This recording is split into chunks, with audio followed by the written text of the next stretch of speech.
2002년 미국 명문 로스쿨 졸업식장.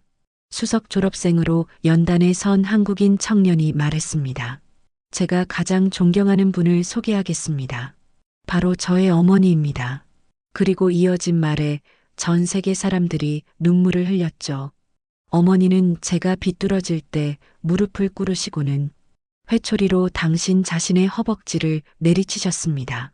도대체 어떤 어머니의 이야기일까요?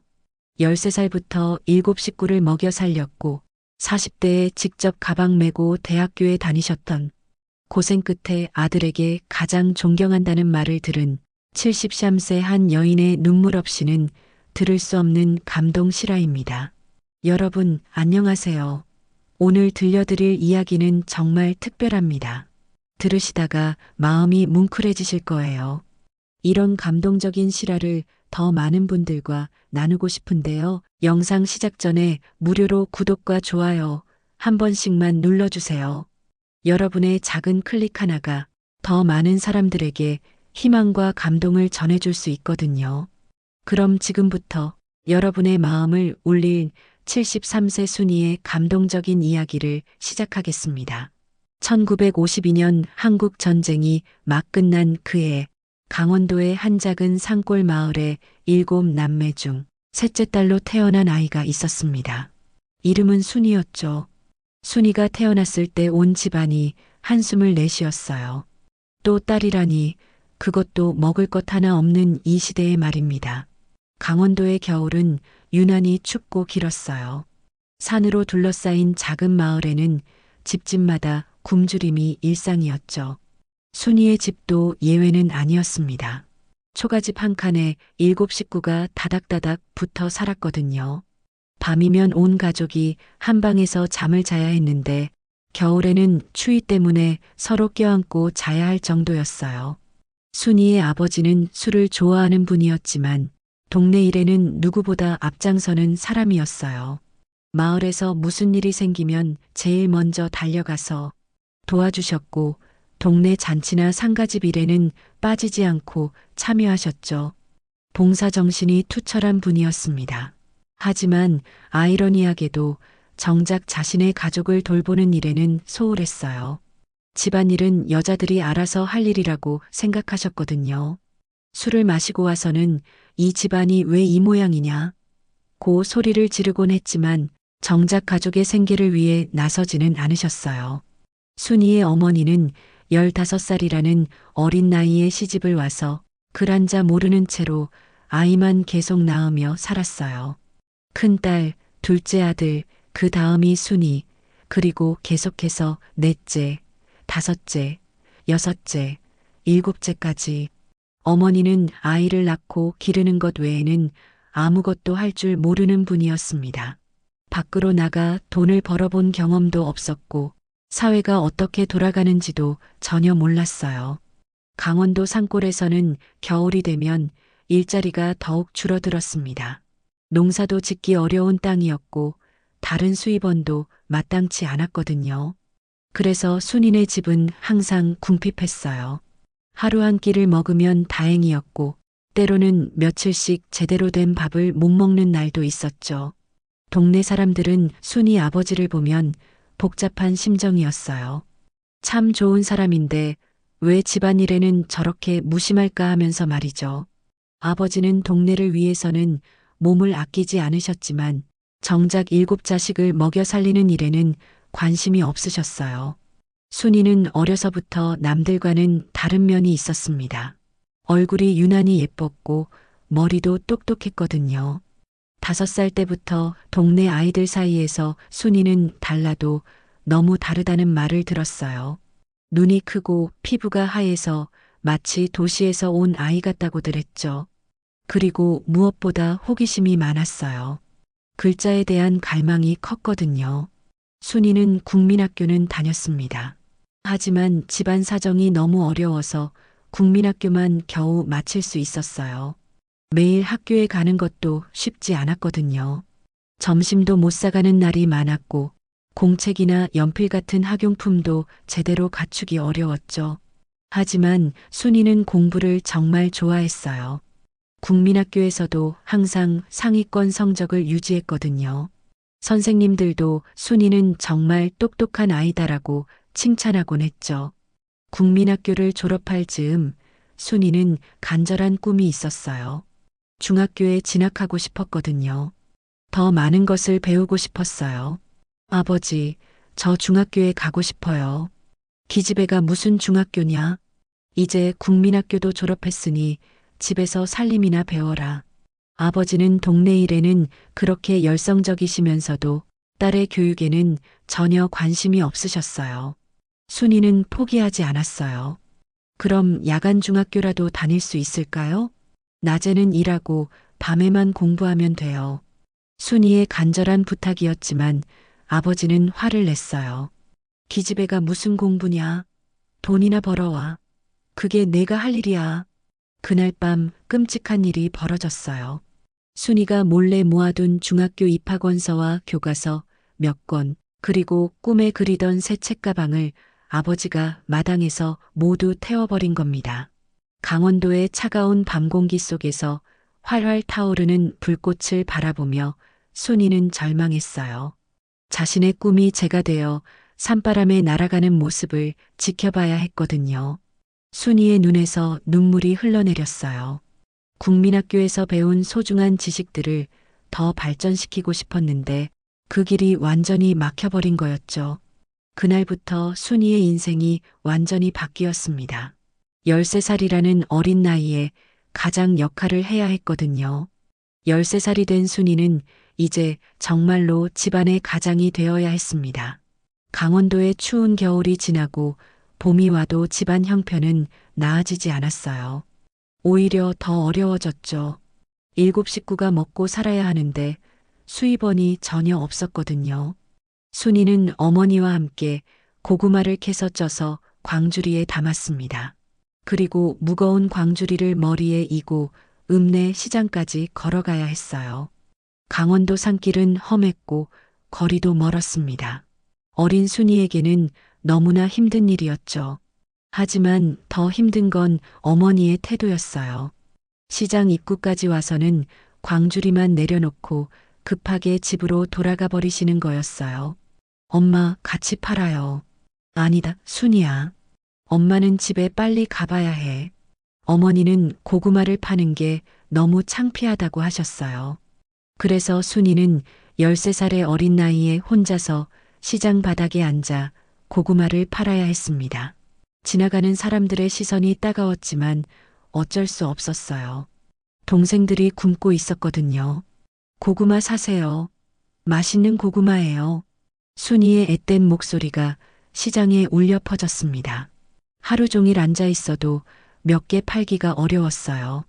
그래도 포기할 수 없었죠. 집에 가면 배고픈 동생들이 기다리고 있었거든요. 시간이 흘러 순이는 다른 일들도 시작했습니다. 극장 앞에서 껌을 팔기도 하고 엿을 팔기도 했어요. 어떤 때는 길거리에서 신문을 팔기도 했죠. 안 해본 일이 없을 정도였어요. 그 중에서도 가장 힘들었던 건 버스 차장 일이었습니다. 15살이 되던 해부터 시작한 일이었는데 하루 종일 서서 타세요, 내리세요 하며 일해야 했어요. 강원도의 구불구불한 산길을 달리는 버스에서 균형을 잡는 것도 쉽지 않았죠. 버스 차장 일은 밤늦게 끝났습니다. 마지막 버스가 차고지에 들어가는 시간이 밤 10시가 넘었거든요. 순이는 지칠 대로 지친 몸을 이끌고 집으로 향했어요. 하지만 그냥 집에 갈 수는 없었습니다. 길에서 야키만두를 사서 들어갔어요. 하루 종일 굶고 있을 동생들을 위해서였죠. 집에 도착하면 동생들이 달려나왔어요. 언니 왔다? 언니. 특히 막내는 하루 종일 언니를 기다렸다는 듯이 눈을 반짝였습니다. 순이가 야키만두 봉지를 꺼내면 동생들은 환호성을 질렀어요. 와, 야키만두다. 동생들은 뜨거운 야키만두를 호호 불어가며 맛있게 먹었습니다. 그 모습을 보면 순이는 하루의 피로가 다 풀렸어요. 막내는 특히 야키만두를 좋아했는데 언니가 힘들다는 걸 알기보다는 그저 맛있는 야키만두가 더 소중했던 거죠. 하지만 세월이 흘러 막내가 어른이 된 후에는 달랐습니다. 야키만두만 보면 그때의 여린 언니 모습이 떠올랐어요. 13살부터 가족을 먹여 살리느라 고생했던 언니의 모습이 말이에요. 그럴 때마다 막내의 가슴은 아려왔습니다. 그때 순이는 어머니에 대해 원망스러운 마음이 컸어요. 왜 엄마는 아무것도 안 하실까? 왜 창피하다며 도망가실까 하는 생각이 들었거든요. 굶으면 굶는 대로 그냥 누워 계시기만 하는 어머니가 이해되지 않았어요. 엄마는 왜 일을 안 하세요? 이렇게 묻고 싶었지만 못했어요. 엄마는 항상 머리띠를 이마에 메고 아프다고 누워 계실 때가 많았거든요. 어머니는 항상 아팠어요. 어린 나이에 일찍 철이 든 순이는 항상 누워있는 엄마를 가여워했어요. 시간이 많이 흘러서야 순이는 어머니를 이해할 수 있었습니다. 15살에 시집와서 글도 모르고 세상도 모르는 채로 살아온 어머니에게 사회로 나가는 것은 너무나 큰 용기가 필요한 일이었던 거예요. 어머니 나름대로도 무서웠고 두려웠던 거죠. 순이는 그런 어머니를 대신해서 온 가족의 생계를 책임져야 했습니다. 17살이 되던 해까지 계속해서 말이에요. 학교는 꿈도 꿀 수 없었고 친구들과 놀 시간도 없었어요. 오직 동생들을 먹여 살리는 것만이 순이의 목표였습니다. 그런데 그런 순이를 지켜보는 이가 있었어요. 바로 서울 명문대에 다니는 대학교 총학생회장이었던 민수였습니다. 민수는 어느 날 시장에서 고구마를 파는 순이를 보게 되었어요. 그 어린 나이에 혼자서 장사를 하는 모습이 안쓰러웠고 동시에 순이의 아름다운 외모에 마음을 빼앗겼죠. 민수는 며칠 동안 시장을 지나다니며 순이를 지켜봤습니다. 그리고 확신했어요. 저 아이는 분명 특별한 아이라고 말이에요. 민수가 순이에게 처음 말을 건넨 건 순이가 18살이 되던 해봄이었습니다. 그날도 순이는 시장에서 엿을 팔고 있었어요. 안녕하세요. 갑자기 나타난 잘생긴 청년에게 순이는 깜짝 놀랐습니다. 깔끔한 옷차림에 책가방을 든 모습이 순이와는 너무나 다른 세계의 사람 같았어요. 저는 서울대학교 학생회장을 하고 있는 민수라고 합니다. 민수는 정중하게 인사를 했어요. 순이는 당황해서 제대로 말도 못했죠. 아, 네. 안녕하세요. 그날부터 민수는 자주 시장에 나타났습니다. 순이의 엿을 사주기도 하고 때로는 그냥 이야기를 나누기도 했어요. 순이는 처음에는 경계심을 가졌지만 민수의 진심 어린 태도에 조금씩 마음을 열기 시작했어요. 순이 씨, 당신은 정말 대단한 분이에요. 이 나이에 가족을 돌보다니. 민수는 순이의 상황을 알게 된 후 더욱 감탄했습니다. 그리고 점점 순이에게 마음을 빼앗겨 갔어요. 순이의 아름다운 외모도 그렸지만 무엇보다 가족을 위해 희생하는 마음이 소중했죠. 민수는 순이에게 본격적으로 구애를 시작했습니다. 순이 씨, 저와 함께 새로운 인생을 시작해보면 어떨까요? 제가 당신을 행복하게 해드리겠습니다. 하지만 순이는 고개를 저었어요. 고마워요, 민수 씨. 하지만 저는 안 돼요. 순이에게는 현실적인 고민이 너무 많았습니다. 우선 자신의 처지가 너무 초라했어요. 가난한 집안에서 장사를 하며 사는 자신이 대학생인 민수와 어울릴 수 있을까 하는 생각이 들었죠. 무엇보다 동생들에 대한 책임감이 컸습니다. 순이가 없으면 동생들은 굶어 죽을 수도 있었어요. 아버지는 여전히 술만 마시고 있었고 어머니는 아무것도 할 줄 모르는 상황이었거든요. 제가 없으면 동생들은 어떻게 되나요? 저는 이 집안의 기둥이에요. 순이의 말에 민수는 안타까워했지만 이해할 수밖에 없었어요. 순이의 상황이 얼마나 어려운지 알고 있었거든요. 민수는 포기하지 않고 계속 순이를 설득했습니다. 그렇다면 저희가 결혼한 후에 순이 씨 가족도 함께 돌보면 어떨까요? 제가 도움을 드릴 수 있어요. 정말 진심 어린 제안이었어요. 민수는 순이를 진심으로 사랑했고 순이의 가족까지 책임지겠다는 마음이었죠. 하지만 순이는 여전히 망설였습니다. 사랑도 좋고 결혼도 좋지만 자신과 민수는 너무나 다른 세계의 사람이라는 생각이 들었어요. 민수는 대학생이고 미래가 밝은 사람인데 자신은 초등학교만 겨우 나온 사람이라는 게 현실이었으니까요. 민수 씨는 좋은 분이에요. 하지만 저는 정말 안 돼요. 순이의 단호한 거절에 민수는 상심했지만 그래도 순이의 마음을 이해하려고 노력했어요. 그리고 혹시나 해서 계속 순이 곁에 머물렀죠. 시간이 흘러 순이가 20살이 되던 해, 민수는 대학을 졸업하고 서울로 떠나게 되었습니다. 떠나기 전 마지막으로 순이에게 청혼을 했어요. 순이 씨, 정말 마지막이에요. 저와 함께 서울로 가요. 제가 당신을 꼭 행복하게 해드릴게요. 민수의 간절한 목소리였지만 순이의 마음은 이미 굳어져 있었어요. 민수 씨, 고마웠어요.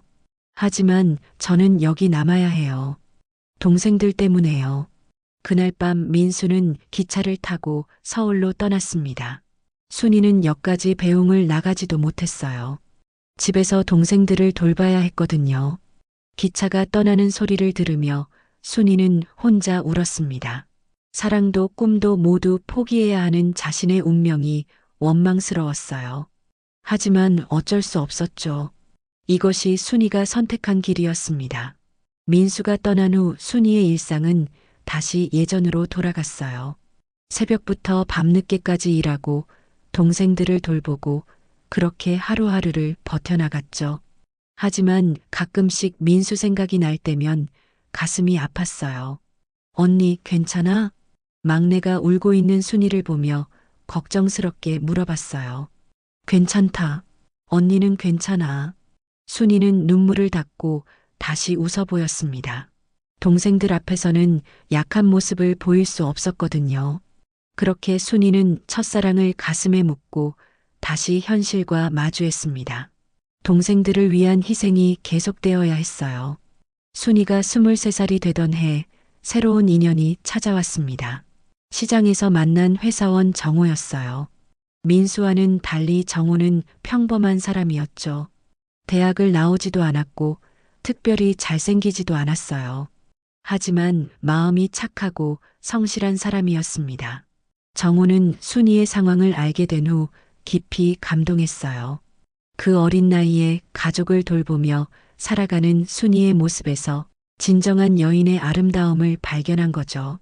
순이 씨, 제가 당신과 함께 가족을 돌보겠습니다.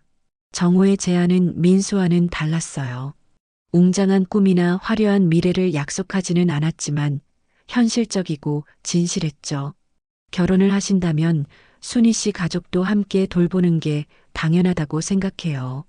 저도 그럴 각오가 되어 있습니다. 순이는 정호의 진심을 느꼈어요.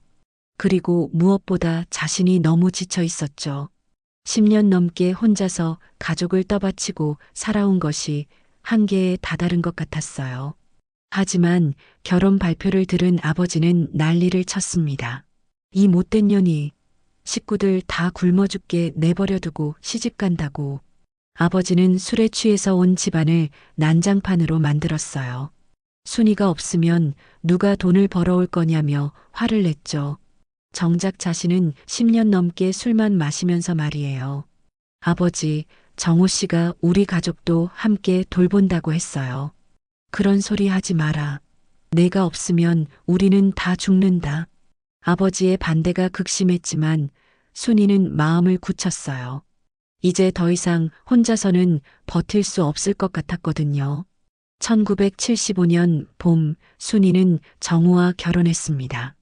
혼수는 거의 없었어요. 순이가 그동안 번 돈은 모두 가족 생계비로 들어갔거든요. 정우는 그런 순이를 전혀 탓하지 않았어요. 오히려 더욱 사랑스러워했죠. 순이야, 이제 우리 둘이서 힘을 합쳐 가족들을 돌보자. 결혼 후 순이는 시댁으로 갔지만 그곳에서도 쉽지 않았습니다. 시누이들이 순이를 따뜻하게 맞아주지 않았어요. 혼수도 제대로 못 가져오고 친정 식구들까지 떠안고 와서 우리가 뭘 먹고 살라고. 시누이들의 구박은 날이 갈수록 심해졌어요. 하지만 순이는 참았습니다.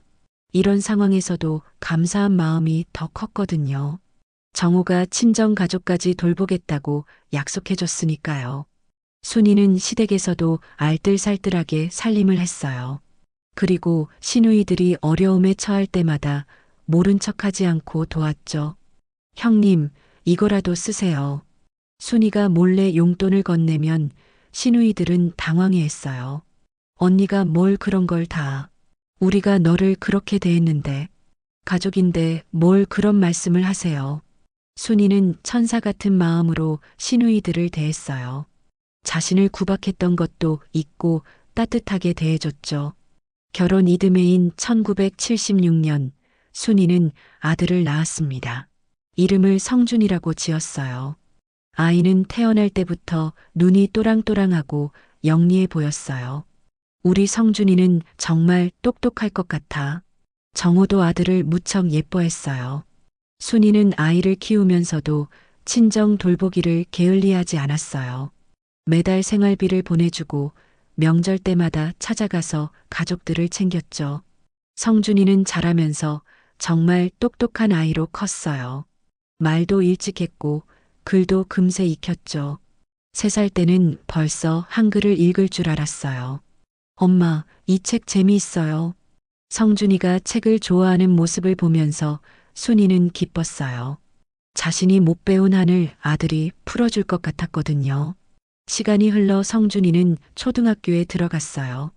첫날부터 선생님의 칭찬을 받았죠. 성준이 어머니, 정말 똑똑한 아이네요. 앞으로 공부를 잘할 것 같아요. 순이는 그 말을 듣고 눈물이 날 것 같았어요. 자신은 꿈도 꿀 수 없었던 공부를 아들이 할 수 있다는 게 너무 감사했거든요. 성준이는 초등학교 내내 반에서 1등을 했어요. 중학교에 진학해서도 마찬가지였죠. 중학교 2학년 때는 학교 대표로 독일에 교환학생을 다녀오기도 했어요. 엄마, 독일은 정말 멋진 나라예요. 그러면서 건네준 선물이 순이를 울리고 말았습니다. 독일제 쌍둥이표 칼. 아직 어린 아들이 변변히 용돈도 못 챙겨 보냈는데 다른 아이들은 오락기 등 중학생 아이들이 좋아할 물건을 사서 올 때 이 아들은 고생하는 엄마를 생각하며 부엌칼을 사러 다녔다니 순이는 또래답지 않게 성숙해버린 아들이 그렇게 마음이 미어지도록 아팠습니다. 독일에서 돌아온 성준이는 더욱 꿈이 커졌어요. 언젠가는 외국에서 공부하고 싶다고 했죠. 순이는 아들의 꿈을 응원했어요. 자신이 못 이룬 꿈을 아들이 이루기를 바랐거든요. 행복한 시간은 오래가지 않았습니다. 성준이가 고등학교 1학년이 되던 해 정호의 회사가 크게 망해 실직을 하게 되었어요. 변변히 저축할 여력도 없었기에 당장 다음 달부터 막막했습니다. 순이야, 미안해. 내가 진작에 이직을 했어야 했는데. 정호는 순이 앞에서 고개를 숙였어요. 그동안 다른 회사에서 오라고 했어도 의리 때문에 이직을 안 했는데 결국 경제 상황이 나빠지면서 정호의 회사도 타격을 받은 것이었어요. 괜찮아요, 여보. 우리가 다시 힘을 내면 돼요. 순이는 남편을 위로했지만 속으로는 걱정이 태산 같았어요. 성준이의 교육비는 어떻게 하고 친정 도움은 어떻게 계속할 건지 막막했거든요. 그날부터 순이는 다시 생활 전선에 뛰어들어야 했어요. 13살부터 23살까지 했던 그 고된 일들을 다시 시작해야 했죠. 하지만 이번에는 상황이 달랐어요.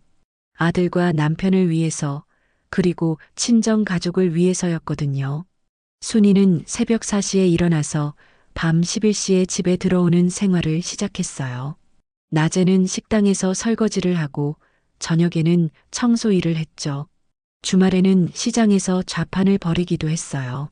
엄마, 너무 무리하지 마세요. 성준이는 어머니가 걱정되었지만 자신이 할 수 있는 게 별로 없었어요. 고등학생인 자신이 할 수 있는 일은 공부뿐이었거든요. 하지만 집안 형편이 어려워지자 성준이도 마음이 흔들리기 시작했어요. 친구들은 모두 학원을 다니는데 자신은 갈 수 없었고 참고서도 마음대로 살 수 없었거든요. 엄마, 저도 알바를 해서 돈을 벌까요? 안 돼, 성준아. 너는 공부만 하면 된다. 엄마가 다 해결할게. 순이는 아들이 공부에만 집중하기를 바랐어요. 자신처럼 어린 나이에 생계를 걱정하게 하고 싶지 않았거든요. 하지만 성준이는 점점 방황하기 시작했어요. 집안 형편 때문에 스트레스를 받고 있었고 미래에 대한 불안감도 컸죠. 고등학교 2학년이 되면서 성적도 떨어지기 시작했어요. 어느 날 밤 성준이가 늦게 들어왔어요. 친구들과 어울려 놀다 온 것 같았죠. 성준아, 어디 갔다 왔니? 그냥요. 친구들이랑 있었어요. 성준이의 태도가 예전과 달랐어요. 퉁명스럽고 짜증을 내는 일이 많아졌죠. 순이는 걱정이 되었지만 어떻게 해야 할지 몰랐어요. 아들과 대화할 시간도 부족했고 무엇보다 어떤 말을 해야 할지 확신이 서지 않았거든요. 상황은 더욱 악화되었어요. 성준이는 학교에서도 문제를 일으키기 시작했고 성적은 계속 떨어졌죠. 담임 선생님께서 전화를 걸어올 정도였어요. 성준이 어머니, 요즘 성준이가 많이 달라졌어요. 한번 상담을 받아보시는 게 어떨까요? 순이는 절망감에 빠졌어요.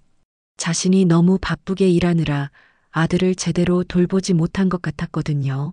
어느 날 밤 순이는 큰 결심을 했어요. 성준이와 진지한 대화를 나누기로 한 거죠. 성준아, 엄마랑 이야기 좀 하자. 뭘 이야기해요? 엄마는 맨날 바쁘기만 하면서 성준이의 말에 순이의 가슴이 아팠어요. 아들이 자신에게 서운함을 가지고 있다는 걸 알 수 있었거든요. 성준아, 엄마가 미안하다.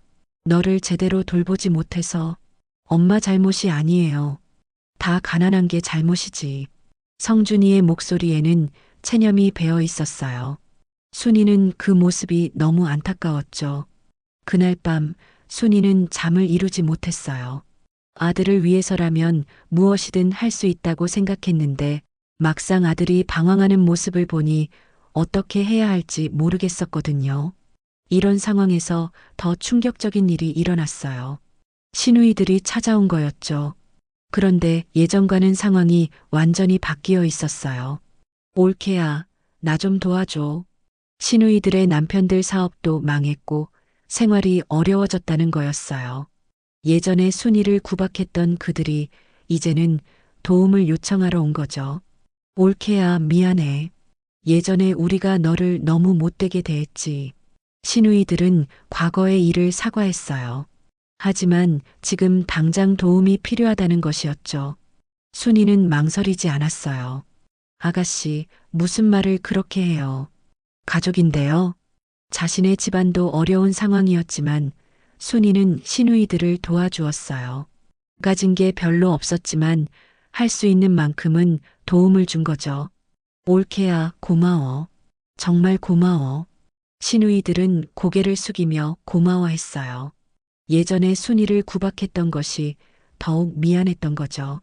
성준이의 방황은 계속되었고 순이의 고민은 깊어져만 갔습니다. 어느 날 밤 성준이가 또다시 늦게 들어왔을 때 순이는 마침내 결단을 내렸어요. 성준아, 엄마와 이야기 좀 하자. 또 뭘 말하려고 하세요? 성준이는 짜증스러운 표정을 지었지만 순이의 진지한 표정을 보고 앉았어요. 그때 순이가 한 행동은 성준이가 전혀 예상하지 못한 것이었습니다. 순이는 천천히 아들 앞에서 무릎을 꿇었어요. 엄마, 뭐 하시는 거예요? 일어나세요. 성준이는 깜짝 놀라며 어머니를 일으키려 했지만 순이는 꿈쩍하지 않았어요. 그리고 준비해둔 회초리를 들었어요. 엄마, 정말 뭐 하는 거예요? 순이는 회초리를 들고 자신의 허벅지를 내리쳤습니다. 아들아, 내 잘못이 아니다. 다시 회초리가 내려쳤어요. 이 어미가 제대로 인도하지 못해서 내가 비뚤어지고 있구나. 엄마, 그만해요. 뭘 하시는 거예요? 성준이는 울음을 터뜨리며 어머니를 막으려 했지만 순이는 계속했어요. 엄마가 무능해서 우리 성준이를 이렇게 만들었구나. 엄마가 돈을 못 벌어서, 엄마가 너를 제대로 돌보지 못해서. 회초리는 계속 내려쳤고 순이의 허벅지는 빨갛게 부어올랐어요. 엄마, 제발 그만해요. 내가 잘못했어요. 성준이는 어머니를 붙잡고 울었어요. 엄마 잘못이 아니에요. 다 제가 잘못했어요. 제가 철이 없어서 그랬어요. 아들아, 엄마가 정말 미안하구나. 엄마, 제가 잘못했어요. 다시 열심히 할게요. 제발 그만하세요. 그날 밤 성준이는 어머니의 품에서 한참을 울었어요. 자신이 얼마나 이기적이었는지, 얼마나 철없이 굴었는지 깨달았거든요. 엄마, 정말 죄송해요. 앞으로 정말 열심히 할게요. 우리 성준아, 엄마가 더 잘할게. 우리 같이 힘내자. 그날 이후 성준이는 완전히 달라졌어요. 학교에서도 진지하게 공부하기 시작했고, 집에서도 어머니를 도우려고 노력했죠. 하지만 순이는 여기서 멈추지 않았습니다. 아들의 마음가짐이 완전히 바뀌지 않을까봐 걱정이 되었거든요. 그래서 순이는 더 특별한 방법을 생각해냈어요. 아들에게 공부해라 잔소리를 하는 대신 40대 중반의 나이에 직접 공부를 시작한 겁니다. 먼저 중학교 검정고시부터 쳤어요. 엄마, 정말 공부하실 거예요? 그럼 엄마도 배우고 싶어?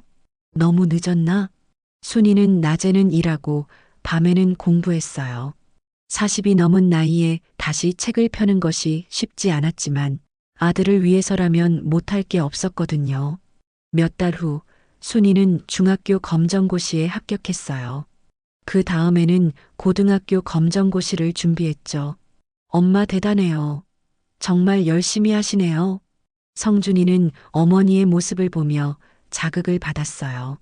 자신보다 훨씬 나이가 많은 어머니가 이렇게 열심히 공부하시는데 자신은 뭘 하고 있었나 하는 생각이 들었거든요.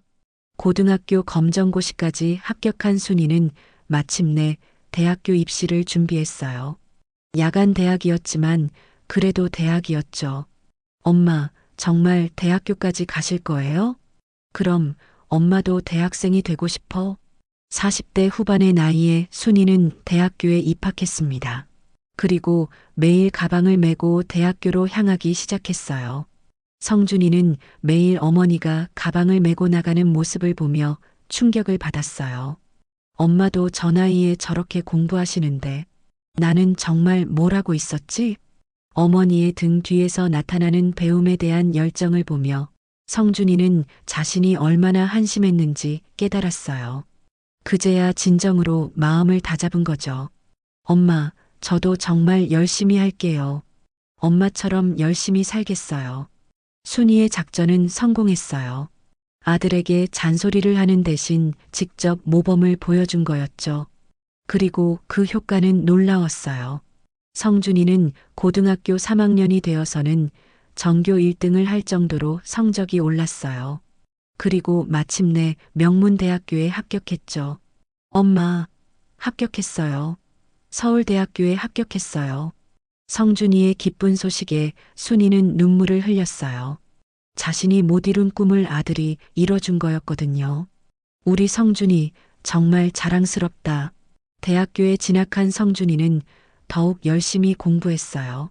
그리고 대학교 4학년이 되던 해 큰 결심을 발표했죠. 엄마, 저 미국 유학 가고 싶어요. 로스쿨에서 공부하고 싶어요. 미국? 그게 가능할까? 제가 장학금을 받을 수 있을 것 같아요. 성적도 좋고 영어도 열심히 공부했거든요. 순이는 아들의 꿈을 응원했어요. 비록 멀리 떠나보내야 하지만 아들의 미래를 위해서라면 기꺼이 감당할 수 있었거든요. 1998년 성준이는 미국의 명문 로스쿨에 입학했습니다. 순이는 아들을 공항에서 배웅하며 눈물을 참을 수 없었어요. 하지만 기쁨의 눈물이었죠. 엄마, 잘 다녀올게요. 꼭 성공해서 돌아올게요. 우리 성준아, 건강하게만 다녀와라. 그게 제일 중요해. 미국으로 떠난 성준이는 로스쿨에서 정말 열심히 공부했어요. 어머니의 희생을 생각하면 게을리할 수가 없었거든요. 언어의 장벽도 있었고 문화의 차이도 컸지만 성준이는 포기하지 않았어요. 한국에서는 순이가 여전히 열심히 일하며 성준이를 뒷바라지했어요. 미국 학비와 생활비를 대는 것이 쉽지 않았지만 온갖 일을 다하며 돈을 벌었죠. 정호도 사업을 다시 일으켜 세우려고 노력했어요. 순이와 함께 힘을 합쳐 하나씩 빚을 갚아나갔죠. 여보, 고생이 많아요. 내가 무능해서. 무슨 말씀을 그렇게 하세요. 우리 같이 하는 거죠. 부부는 서로를 의지하며 어려운 시기를 버텨냈어요. 그리고 점점 상황이 나아지기 시작했죠. 미국에서 성준이의 소식은 계속 좋았어요. 성적도 우수했고 교수들의 인정도 받고 있었거든요. 엄마, 저 1학년 때 성적이 반에서 3등이었어요. 우리 성준이 정말 자랑스럽다. 시간이 흘러 성준이는 로스쿨 2학년, 3학년을 거쳐 마침내 졸업반이 되었어요. 그리고 놀라운 소식이 전해졌죠. 엄마, 제가 수석 졸업생으로 선정되었어요. 순이는 그 말을 듣고 주저앉을 뻔했어요. 기쁨과 감격으로 온몸이 떨렸거든요. 정말이니? 정말 수석이라고? 네. 그리고 졸업식에서 답사를 하게 되었어요. 2002년 봄 미국의 명문 로스쿨 졸업식장. 성준이는 수석 졸업생으로서 연단에 서게 되었어요. 순이와 정호도 미국까지 가서 아들의 졸업식을 지켜봤죠. 여러분, 제가 가장 존경하는 분을 소개하겠습니다. 성준이의 목소리가 졸업식장에 울려 퍼졌어요. 바로 저의 어머니입니다. 장내가 조용해졌어요. 모든 사람들이 성준이의 이야기에 집중하기 시작했죠. 저의 어머니는 제가 잘못된 길로 빠져들려 했을 때 저를 불러 앉히시고는 무릎을 꿇으셨습니다. 순이는 객석에서 눈물을 흘리며 아들을 바라봤어요. 그리고 회초리로 당신 자신의 허벅지를 내리치시며 말씀하셨어요. 아들아, 내 잘못이 아니다. 이 어미가 제대로 인도하지 못해서 내가 비뚤어지고 있구나. 졸업식장의 분위기가 숙연해졌어요. 많은 사람들이 눈물을 흘리기 시작했죠. 그 순간 저는 깨달았습니다. 진정한 사랑이 무엇인지, 진정한 교육이 무엇인지를 말입니다. 성준이는 계속해서 어머니의 이야기를 했어요. 13살부터 가족을 돌보며 살아온 이야기, 자신의 교육을 위해 40대에 직접 공부를 시작한 이야기까지, 그리고 저의 어머니는 40대 중반의 나이에 직접 검정고시를 치고 대학교에 입학하셨습니다. 매일 저녁마다 피곤함에도 가방을 메고 학교에 가시는 어머니의 모습을 보며 저는 깨달았어요. 진정한 교육은 말이 아닌 행동이라는 것을. 졸업식장이 완전히 눈물바다가 되었어요. 미국 교수들과 학생들, 그리고 학부모들 모두가 감동의 눈물을 흘렸죠. 오늘 제가 이 자리에 설 수 있었던 것은 저의 어머니 덕분입니다. 어머니 사랑합니다. 성준이의 말이 끝나자 졸업식장에는 우레와 같은 박수가 터져 나왔어요. 모든 사람들이 일어서서 박수를 쳤죠. 순이는 객석에서 눈물을 흘리며 아들을 바라봤어요. 13살부터 지금까지의 모든 고생이 보상받는 순간이었죠.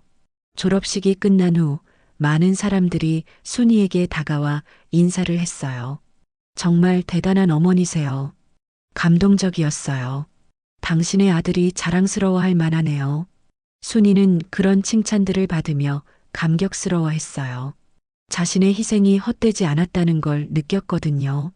성준이의 로스쿨 졸업 후 그의 인생은 승승장구했습니다. 미국의 유명한 로펌에 취직했고 몇 년 후에는 국제 변호사로서 인정받기 시작했어요. 한국과 미국을 오가며 중요한 사건들을 담당했죠. 엄마, 이번에 큰 사건을 맡게 되었어요. 정말 의미 있는 일이에요. 성준이는 단순히 돈을 벌기 위한 일이 아니라 사회에 도움이 되는 일들을 선택했어요. 어머니로부터 배운 희생과 봉사의 정신을 실천한 거죠. 한국에서는 순이와 정호의 생활도 점점 나아졌습니다. 정호의 사업도 다시 궤도에 올랐고 그동안 쌓인 빚들도 차근차근 정리되어 갔어요. 여보, 이제 정말 여유가 생기는 것 같아요. 그러게요. 그동안 고생이 많았어요. 하지만 순이에게 가장 기쁜 일은 따로 있었어요. 성준이가 성공한 것도 좋았지만 무엇보다 아들이 올바른 사람으로 자란 것이 가장 뿌듯했거든요. 성준이는 성공한 후에도 어머니를 잊지 않았어요. 한국에 올 때마다 어머니와 오랜 시간을 보냈고 어머니의 의견을 소중히 여겼죠. 엄마, 저 결혼하려고 해요. 정말 좋은 사람이에요. 엄마께서 좋아하실 것 같아요. 성준이가 소개한 여성은 정말 좋은 여자였어요. 마음이 따뜻했고 무엇보다 순이를 진심으로 존경했죠. 어머님, 성준이에게서 어머님 이야기를 정말 많이 들었어요. 존경해요. 성준이의 결혼식은 정말 성대했어요. 미국과 한국에서 온 많은 사람들이 축하해 주었죠. 순이는 아들의 결혼식에서 행복한 눈물을 흘렸어요. 시간이 더 흘러 성준이에게는 아이들이 생겼어요. 순이는 할머니가 되었죠. 할머니, 할머니, 손자, 손녀들이 달려와 안기면 순이는 정말 행복했어요. 자신이 이렇게 행복한 날이 올 줄 누가 알았겠어요. 성준이는 아이들에게 할머니 이야기를 자주 해주었어요. 할머니는 정말 대단한 분이야. 13살부터 온 가족을 돌보셨고 아빠를 위해서 40살이 넘어서 공부도 다시 시작하셨거든. 아이들은 할머니를 더욱 존경하게 되었어요. 그동안 순이와 갈등이 있었던 시누이들도 이제는 완전히 달라졌어요. 순이가 잘 되는 것을 진심으로 기뻐했고 과거의 일을 진심으로 사과했죠. 옳게 정말 미안했어. 그때 우리가 너무 못되게 굴었지. 아가씨들, 이제 그런 말씀하지 마세요. 다 지난 일이에요. 순이는 여전히 천사 같은 마음으로 시누이들을 대했어요. 그리고 그들이 어려울 때마다 변함없이 도와주었죠. 이제 70살이 넘은 순이는 정말 여유로운 생활을 하고 있어요. 성준이가 효자라서 부모님을 잘 모시고 경제적으로도 전혀 걱정이 없거든요. 엄마, 이제 좀 쉬세요. 그동안 너무 고생하셨어요. 고생이 아니라 보람이었어, 성준아. 순이는 자신의 인생을 후회하지 않았어요. 비록 어려운 시기가 많았지만 그 모든 것이 지금의 행복을 만들어준 거라고 생각했거든요. 가끔 동네에서 순이를 보면 사람들은 감탄했어요. 저 집 며느리 정말 대단해. 13살부터 시집 올 때까지 온 가족 먹여 살렸다면서? 그래, 그리고 아들 교육시키려고 40 넘어서 직접 대학교까지 갔다던데. 정말 천사 같은 사람이야. 순이의 이야기는 동네 사람들에게 전설이 되었어요. 그리고 많은 사람들에게 감동과 희망을 주었죠. 어느 날 순이는 혼자 앉아서 지난 인생을 돌아봤어요. 13살에 꿈이 불타버렸던 그날부터 시작해서 지금까지의 모든 순간들이 주마등처럼 스쳐 지나갔죠. 야키만두를 사들고 들어가면 환호하던 동생들, 첫사랑 민수를 포기해야 했던 아픔, 시누이들의 구박, 남편의 퇴직, 아들의 방황, 무릎을 꿇고 회초리를 든 그날 밤, 40대에 다시 시작한 공부, 그리고 아들의 성공. 모든 것이 의미 있는 시간이었어요. 하나하나가 지금의 행복을 만들어준 소중한 과정이었죠. 정말 보람된 인생이었어. 순이는 혼잣말로 중얼거렸어요. 그리고 미소를 지었죠. 성준이는 지금도 국제 변호사로서 전 세계를 무대로 활동하고 있어요. 그리고 어디를 가든 어머니 이야기를 자랑스럽게 합니다. 어머니로부터 배운 희생과 사랑의 정신을 잊지 않고 살아가고 있거든요. 순이의 진정한 승리는 재산이나 명예가 아니었습니다. 사랑하는 사람들을 위해 무릎 꿇을 줄 아는 마음, 자신을 희생하면서도 원망하지 않는 마음, 절망적인 상황에서도 포기하지 않는 마음, 그리고 40대 중반의 나이에도 배움을 포기하지 않는 열정이었어요. 시누이들이 자신을 구박할 때도 천사 같은 마음으로 그들을 용서하고 그들이 어려울 때 변함없이 도와주는 넓은 마음까지. 그것이 바로 1952년생 한 여인이 이 세상에 남긴 가장 값진 유산이었습니다. 어머니의 무릎은 단순히 꿇는 것이 아니었어요. 그것은 사랑하는 사람을 일으켜 세우기 위한 가장 낮은 자세였죠. 그리고 40대 중반에 메고 간 그 가방은 단순한 가방이 아니었어요. 그것은 아들에게 보여준 가장 강력한 교육이었습니다. 이것이 바로 순이의 이야기, 73년을 살아온 한 여인의 기구하지만 아름다운 인생 이야기입니다. 여러분, 순이의 이야기는 어떠셨나요? 13살부터 가족을 먹여 살리며 아들을 위해 40대에 다시 공부를 시작하신 순이, 그리고 무릎을 꿇고 자신을 채찍질하며 아들을 바른 길로 인도한 그 숭고한 모성애. 이런 이야기야말로 더 많은 사람들이 들어야 한다고 생각하신다면 사랑하는 사람들과 공유해 주세요. 만약 이 영상이 여러분의 마음에 감동을 주었다면 무료 구독 버튼과 좋아요 버튼을 꾹 눌러주세요.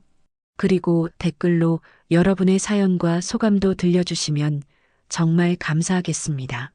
여러분 각자에게도 순이 같은 소중한 사람이 있을 거예요. 오늘 집에 가시면 그분들에게 고마움을 표현해 보시는 건 어떨까요?